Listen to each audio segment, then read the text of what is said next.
Parler de la coercition reproductive maintenant, c'est un concept qui n'est pas très connu, c'est le fait de provoquer une grossesse à l'insu de sa partenaire. Donc un homme qui force une femme ou qui impose sournoisement à une femme le fait de devenir enceinte. Le phénomène est assez peu répandu, mais il existe et le Conseil des femmes a décidé de lancer un appel à témoins pour pouvoir l'étudier un petit peu plus précisément. On va en parler avec Sylvie Losberg, qui est la présidente du Conseil des femmes et qui est l'invitée de Marine Guillet. Sylvie Losberg, bonjour. Vous êtes présidente du Conseil des femmes et vous lancez aujourd'hui un appel à témoins au sujet de la coercition reproductive. Première question, qu'est-ce qu'on entend par ce mot? Il s'agit d'un ensemble de manœuvres qui visent à mettre une femme enceinte sans qu'elle s'en rende compte. Et donc, ça peut prendre différentes formes, hein. Ça peut être, on décide de faire un coït interrompu et puis on n'interrompt pas la relation. Ça peut être des garçons ou des hommes qui endommagent les préservatifs pour qu'ils craquent ou qu'ils laissent passer le sperme pendant l'acte. Ça peut être aussi, par exemple, cacher les pilules, jeter les boîtes de pilules, même parfois remplacer les pilules dans la plaquette. Et enfin, aussi une autre manière de faire, c'est par exemple d'enlever le patch contraceptif. Et alors ça vise vraiment à mettre la femme enceinte. Maintenant, il y a encore une autre manière qui s'appelle le stilting. Et ça, c'est en fait des garçons qui retirent le préservatif pendant l'acte sans que la fille s'en rende compte, pour soi-disant avoir plus de plaisir, et donc ça provoque évidemment des grossesses non désirées. En Belgique, on en parle assez peu de cette problématique-là. Pourtant, elle touche pas mal de femmes. C'est ce qui est révélé par des études d'autres pays, notamment le Canada. Quelles sont les conclusions qu'on peut en tirer par rapport à la situation chez nous? Oui, donc le fait qu'on n'en parle pas, c'est évidemment préoccupant parce que ces grossesses non désirées aboutissent fréquemment à des avortements. Et donc là, ça a quand même un impact sur la société belge puisque vous savez que c'est un dossier très sensible. Au Canada et aux États-Unis, il y a eu plusieurs études qui ont évalué la prévalence de ce phénomène dans les interruptions de grossesse. Et c'est quand même assez fréquent parce qu'en fait, on voit que ça va de 7 à 20% des cas d'avortement, notamment au Canada.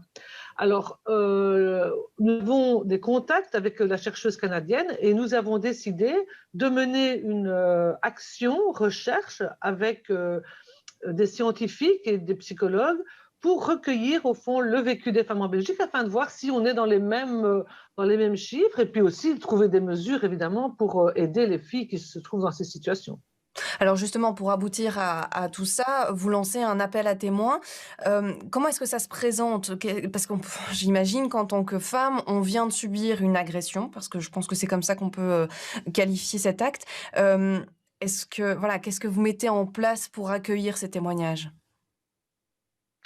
Mais ce dont il faut se rendre compte, c'est que souvent les filles ne savent pas que la grossesse est due à ce type de manœuvre parce que l'objectif de la coercition reproductive, c'est de rester caché. C'est une fraude en fait. Donc la fraude, par définition, on essaie qu'elle ne se voit pas.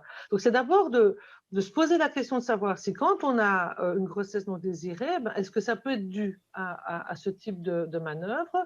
Et bien sûr, c'est difficile pour les filles parce que c'est une relation intime, donc ça vient mettre en jeu tout l'investissement affectif. Les couples, évidemment, peuvent se séparer, ça peut avoir un effet de rupture alors qu'il y a déjà des enfants, par exemple. Donc, c'est sûr que le cadre pour recueillir ces témoignages est vraiment méthodologiquement très fiable afin d'accueillir cette parole. Mais la première chose qu'on demande, c'est que les filles qui se posent cette question ou des personnes qui ont eu par exemple dans leur entourage, un cas de coercition reproductive, répondent à un formulaire en ligne de manière anonyme pour donner un petit peu déjà le contexte dans lequel ça s'est produit. Et puis après, il y a une ligne téléphonique avec une psychologue et moi aussi, je suis aussi psy, donc voilà, pour accueillir une parole qui ne voudrait pas passer par un formulaire, par exemple. Et après ça, il faut savoir qu'il y a aussi tout un travail qui est fait auprès des soignants, des accueillants dans les hôpitaux, pour voir comment eux accueillent aussi ce genre de révélation, finalement. Donc, le cadre est assez sérieux. Vraiment, on a fait très attention. Ça fait 4 ans qu'on travaille sur le projet, donc on n'a pas lancé cet appel à témoignages de manière intempestive, hein. C'est vraiment un travail de longue réflexion et il y a eu un comité d'éthique qui a aussi validé la façon dont nous travaillons. Donc je pense qu'on a pris les meilleures assurances pour que ce soit le moins pénible possible pour les personnes concernées. Mmh. Le but, c'est bien évidemment d'essayer de tenter un maximum de quantifier, ce phénomène en Belgique, mais c'est aussi de mettre en place des mesures. Quelles seraient-elles justement, ces mesures, possibles? Ben, la première chose à faire, c'est de sensibiliser le personnel accueillant, hein, dans les plannings ou dans les hôpitaux, parce que c'est eux qui, face à une grossesse non désirée, peuvent entendre dans ce que dit la femme, ben, finalement, qu'il y a peut-être un phénomène de coercition reproductive. Mais c'est aussi d'en faire parler dans la société. Vous savez, on est encore dans une société en Belgique où, quand on parle de ça, ben, la première chose qui vient à l'esprit, c'est les filles qui font un enfant dans le dos à leur copain parce qu'elles n'ont pas pris la pilule, etc.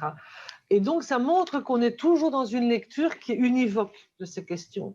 Et c'est vraiment de remettre les femmes et leur vécu au centre des préoccupations, tant dans la société civile que dans le monde des soignants, mais aussi, évidemment, sur le plan politique, parce que des mesures doivent être prises. Ce sont quand même des manœuvres qui ont un impact énorme sur la vie des femmes.